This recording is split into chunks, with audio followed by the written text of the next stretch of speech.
ஹே cookies, எல்லாரும் எப்படி இருக்கீங்க?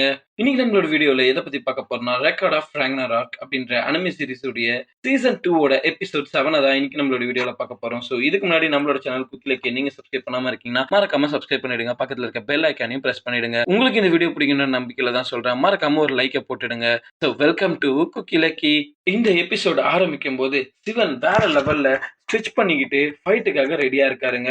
ஒவ்வொரு ஹிந்து கார்டையும் காட்டிக்கிட்டு இருக்காங்க. இந்த பக்கத்துல லார்ட் கணேஷ் பார்த்தா, அப்பா சண்டையில ஜெயிச்சிருங்க அப்படின்னு சொல்லிட்டு என்கரேஜ் எல்லாம் வேற லெவல்ல பண்ணிக்கிட்டு இருக்காரு. இந்த இடத்துல சிவாவும் ஓகே நான் சண்டைக்கு ரெடி, நீயும் சண்டைக்கு ரெடியா அப்படின்ற மாதிரி கேட்டுக்கிட்டு இருக்காங்க. சோ இந்த இடத்துலதான் ரைடன் என்ன பண்றான்னா, ஒரு கண்டெய்னர் ஃபுல்லா சால்ட் எடுத்து கையில புடிச்சு அதை அப்படியே தூக்கி விடுறாங்க. சிவன் கேக்குறாரு, என்ன இது, என்ன ஏதாவது ரிச்சுவலா, உங்களுடைய சுமோ ரிச்சுவலா? சரி ஓகே நீங்க அதை பண்ணுங்க, நான் எதுவும் அதெல்லாம் கண்டுக்க மாட்டேன் அப்படின்னு சொல்லிட்டு சண்டைக்கு ரெடி ஆகுறாங்க. இப்போ அவனோட உடம்பு ஃபுல்லா இது புகை மாதிரி வருது.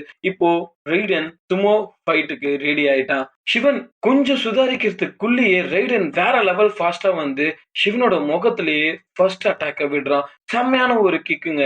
சிவனோட முகமே மாறிடுது. என்னடா அவன் இவ்வளவு ஃபாஸ்டா வந்து அடிச்சிட்டானே அப்படின்னு சொல்லிட்டு லார்ட் சிவா ரொம்பவே அவங்கள கம்மியா குறைவா எடை போட்டுட்டாரு போல இருக்கு. இததான் ஏரிஸ் யோசிச்சுட்டு இருக்கான். ஏன்னா ஹியூமன்ஸ் ரொம்பவே ஸ்ட்ராங்கா இருக்காங்க.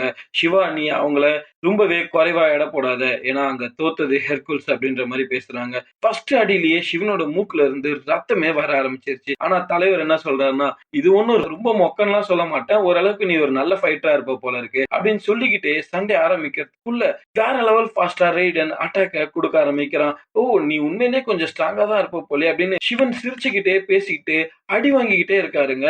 வேற லெவல் அடி. ஆனா அவன் ஒரு செமையான கிக்க முட்டி வழியா லான்ச் பண்றப்போ சிவன் அவரோட கையால அசால்ட்டா தடுத்துருவாரு.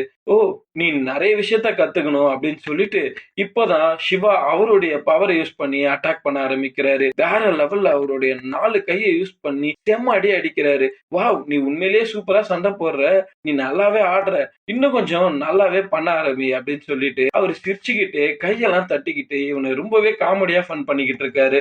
இந்த சமயத்துலதான் சிவா கேக்குறாரு, டேய் நீ நல்லாதான் சண்டை போடுற, ஆனா என்ன மாதிரியான டெஸ்ட்ராயர் கூட சேர்ந்து டான்ஸ் ஆடு, நீ ரெடியா அப்படின்னு சொல்லிட்டு சண்டைக்கு சிரிச்சுக்கினே கூப்பிட்டுக்கிட்டு இருக்காருங்க. ஆனா ரெய்டன் உண்மையிலேயே வேற லெவல் மாசு போல இருக்கு.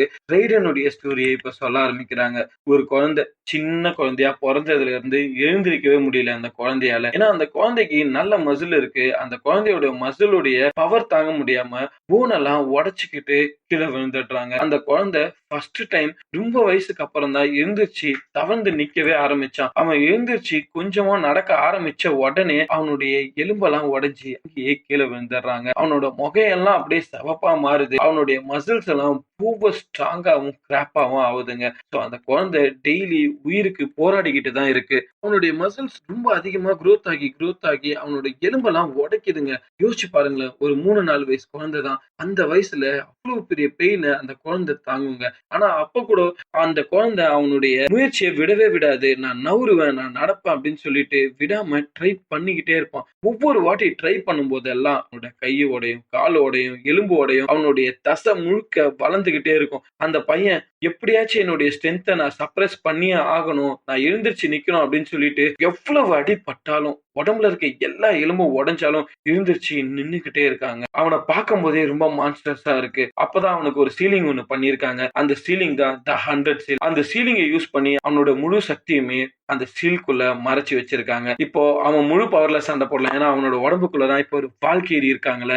இப்போ அவனோட பாடியே ஒரு டிவைன் பாடி தான். அதனால அவன் உடம்புக்குள்ள சீல் ஆகி இருக்க அந்த பவரை அவன் வெளியே எடுத்துடுறாங்க. சோ அதை எடுக்கும் போது அவனுடைய மசில் ரொம்பவே எனார்மலஸா growth ஆகிக்கிட்டே இருக்கு. அவன் growth ஆகிறத பார்க்கும்போது இருக்கிற எல்லாருக்குமே பயமாகுது. என்னடா இவன் இவ்வளவு பெருசா growth ஆகிட்டு இருக்கான், அவனோட மசில் எல்லாம் இப்படி ஆகிட்டு இருக்கே அப்படின்னு சொல்லிட்டு அவன் வழியில எங்க வெடிச்சு செத்துற போறான் அப்படின்னு சொல்லிட்டு அவன் உடம்புக்குள்ள இருக்க வால்கேரி என்ன பண்றான்னா, அவனுடைய மசில திருப்பி ஃபார்முக்கு கொண்டு வந்து அந்த மசில் ஃபார்ம்லயே அவனுக்கு அந்த முழு எனர்ஜியும் சக்தியையும் கொடுத்துட்றாங்க. ஸோ இப்போ இவன் ரொம்பவே பவர்ஃபுல்லா இருக்கான். இப்போ லார்ட் சிவாவால ரைடனை ஜெயிக்க முடியுமா அப்படின்றது கூட தெரியல. ஏன்னா நார்மலாவே ஓவர் பவர்டாவும் செம்ம செம்ம சக்தியோடவும் இருந்திருக்கான். ஸோ இந்த அளவுக்கு சக்திசாலி லார்ட் சிவா கூட சண்டை போடுறான் அப்படின்றப்போ, அவனோட ஃபுல் பவரோட அவன் சண்டை போட போறான் அப்படின்றப்போ உண்மையிலேயே மாசா தானே இருப்பான். இதுக்கப்புறம் ரெய்டன் அவனுடைய பவரை ஹோல்ட் பேக் பண்ணவே தேவையில்ல. ரெய்டனை பார்க்கும்போது ரொம்ப சந்தோஷமா இருக்க மாதிரி இருக்கான். நார்மலா இருக்கிற மாதிரி இல்ல, உண்மையிலேயே ரொம்ப சந்தோஷமா இருக்கான். உண்மைதாங்க. இதுக்கப்புறம் அவனோட ஃபுல் பவர்ல சண்டை போட போறேன் அப்படின்னு சொல்லிட்டு ரொம்ப சந்தோஷப்படுறான். இதை பார்க்கும்போது லார்ட் சிவாக்கு ரொம்பவே கடுப்பாகுது. ஹே ஹியூமன், என்னையே அடிச்சு ஜெயிச்சிருவன்லாம் பேசுறாள் வச்சுக்காத, பேசுறதுக்கு முன்னாடி யோசிச்சு பேசு அப்படின்ற மாதிரி சொல்றாரு. டக்குன்னு ரெய்டன் வேகமா ஓடி வந்து ஒரு அடி அடிக்கிறான். சிவனோட கையை உடையிற அளவுக்கு இருக்கு. செம்ம அடி அடிக்கிறாங்க. உண்மையிலேயே ஒவ்வொரு அடியுமே இடி மாதிரி விழுந்துட்டு இருக்கு. எங்க அடிக்கிறான் எப்படி அடிக்கிறானே புரியாம செம்ம அடி வாங்கிட்டு இருக்காரு. ஒரே அடிதான் கழுத்துல. கீழே சிவன் நாக்கே ஆயிடுறாருங்க. இத பார்க்கும்போது சுமோ வீரர்கள் எல்லாருமே சந்தோஷமா சிரிக்கிறாங்க. ரெய்டனை யாராலையுமே ஜெயிக்க முடியாது, ரெய்டன் ஒரு லெஜெண்ட், ரெய்டன் மாதிரி ஒரு சுமோ ஃபைட்டரே கிடையாது அப்படின்ற மாதிரி சொல்லி பார்த்துட்டு இருக்காங்க. மண்ணில இருந்து எழுந்துச்சு சிவன். என்னடா இந்த அளவுக்கு அடிச்சிட்ட அப்படின்னு சொல்லிட்டு ஒரு கோவத்தோட ஒரு மோசமான லுக்கோட பாத்துக்கிட்டு இருக்காருங்க. டக்குனு சிவன் என்ன பண்ணாருன்னா அவரோட தலையை வச்சு ஒரு டிச் ஒண்ணு வைக்கிறாருங்க. வச்ச ஷாட்லயே அவனோட தலையில இருந்து ரத்தமா கொட்ட ஆரம்பிக்குது. உடனே அவன் கேக்குறான், டேய் எப்படி என்ன நீ இந்த மாதிரி பண்ண எனக்கே புரியலையே அப்படின்னு சொல்லிட்டு, உனக்கு நிறையவே ஸ்கில்ஸ் இருக்கு, இருந்தாலும் என்னோட தலை ரொம்பவே ஸ்ட்ராங்கான தலை, என்னால யார வேணாலும் அடிக்க முடியும் இதை வச்சு அப்படின்ற மாதிரி சொல்லிட்டு இப்போ சிவன் அவருடைய பவரை காட்ட ஆரம்பிக்கிறாரு.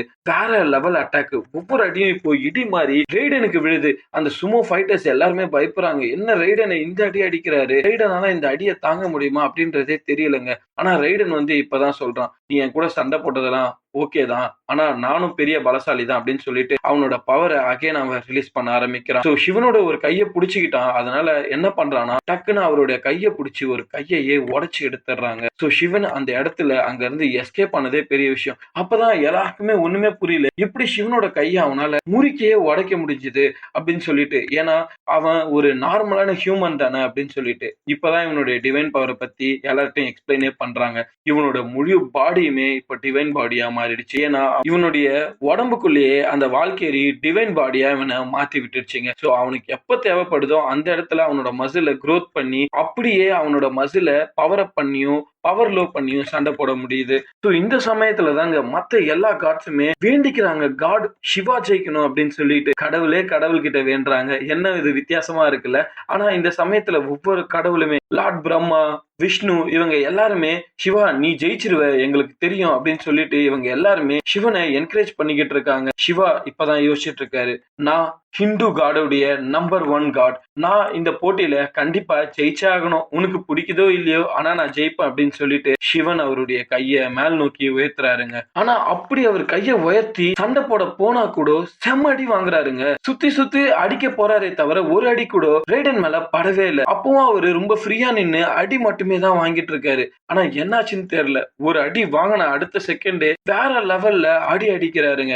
ஏன்னா நம்மளுடைய சிவனுடைய பவர் எப்படி இருக்குன்னா அந்த 1000 ஹிந்து காடுமே இவங்களை ப்ரே பண்ண அவருக்கு பவர் இன்க்ரீஸ் ஆகிக்கிட்டே இருக்கு. சோ அவரு வேற லெவல்ல சண்டை போடுறாரு. என்னதான் ரெய்டன் சிவனோட மூஞ்சில அடி அடின்னு அடிச்சாலும் லார்ட் சிவா வேற லெவல்ல அட்டாக்க கொடுத்துக்கிட்டே தான் இருக்கான். அடியும் தாறுமாறா அடிச்சுக்கிட்டே தான் இருக்கான். இவங்க ரெண்டு பேருமே தலையை வச்சு மாறி மாறி மோதிக்கிறாங்க. இவங்க தலையில மோதிக்க யாருடைய பவர் தான் ரொம்ப அதிகம் அப்படின்னு சொல்லி மோதிக்கிறத பார்க்கவே ரொம்பவே கொடூரமா இருக்கு. ஈவன் காட்ஸே பயப்படுறாங்க. அந்த அளவுக்கு ரொம்ப மோசமான ஒரு ஃபைட்டா இருக்கு. இப்பதான் சிவா சொல்றாரு, இந்த மாதிரி நான் சண்டை போட்டு 1000 வருஷம் மேல ஆகுது, எனக்கு ரொம்ப சந்தோஷமா இருக்கு ருத்ரா, நான் உன் கூட சண்டை போட்ட மாதிரி ஃபீல் பண்றேன் அப்படின்ட்டு லார்ட் சிவா சொல்றாரு. சோ யாருதான் இந்த ருத்ரா? லார்ட் சிவா ஒருத்தர் கூட சேர்ந்து சண்டை போட்டிருக்காரு அப்படின்றத கேட்கும் போது அவர் யாரா இருக்குன்ற ஒரு கியூரியாசிட்டி இருந்துகிட்டே இருக்கு கைஸ். அவர் யாருன்னு உங்களுக்கு ஆல்ரெடி தெரியும்னா மறக்காம நம்ம சேனல்ல ஒரு கமெண்ட்டை போட்டுருங்க, அவர் யாரு, அவருடைய பவர்ஸ் என்ன அப்படின்னு சொல்லிட்டு. So see you soon guys, bye bye.